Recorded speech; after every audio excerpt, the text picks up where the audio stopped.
And welcome to season 6, episode 4 of Pitt Tonight. I'm your host, Victoria Chua, and I'm very excited to introduce today's guest. He is a curator of mollusks at the Carnegie Museum of Natural History, but you might know him for being a TikTok celebrity.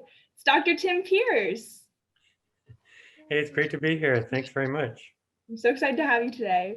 So just starting off, how did you get into snails? Did it start during college or was it much earlier than that? Oh boy, well, I've been interested in nature my whole life, and snails are a part of nature. Um, my mother tells me that when I was 3 years old, I was collecting snails, and sometimes I would put them in a little cottage cheese carton and take them to the doctor sometimes when I would visit.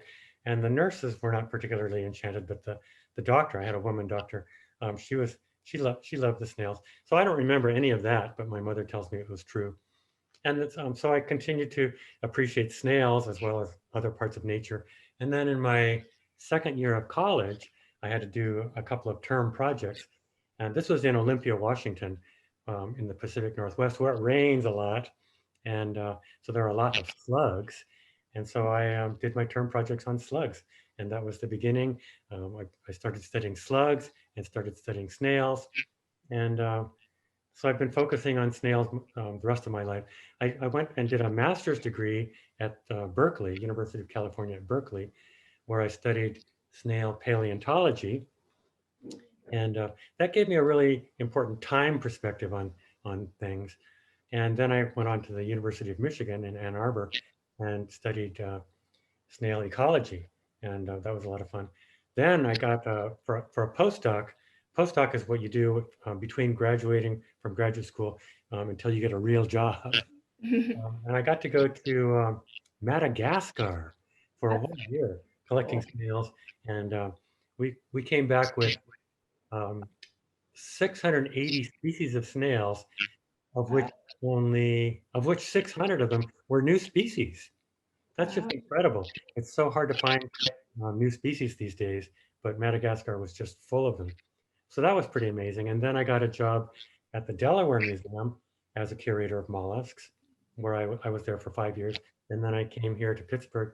I've been here as a curator of mollusks for 18 years, and I love it. I'm glad you finally made your way over here, and we're very happy to have you. Why are mollusks and land snails important? Well, they're important for a whole variety of reasons. We don't have time to get into all of them.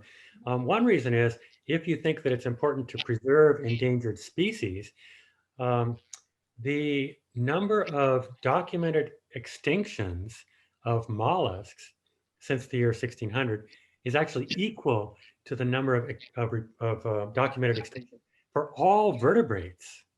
So that's pretty serious. I mean, we think about pandas and we think about tigers and things like that, but as many snails have gone extinct since the year 1600. So preserving snails or conserving snails is actually really important.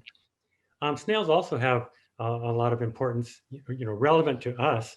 Of course, we eat snails as escargot. If you can say escargot, you can speak French. It's a French word for snail. Um, and so snails, they're important for helping to recycle nutrients. They eat the dead leaves off the forest floor and return the nutrients to the soil so the plants can grow again. So that's one reason. Another one is that snails are really important in the food web. For example, baby fireflies eat snails. Some species of baby fireflies eat snails and nothing but.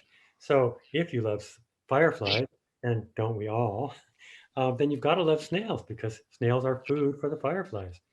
And then think about the mother birds in the springtime. Mother birds they're going to lay eggs, and the outside of the egg is covered with a calcium carbonate shell. Where does the mother bird get all that calcium carbonate for her eggshells? From eating snails. And if they don't if they don't get enough snails, then they can't lay very many eggs. And so basically no snails, no birds.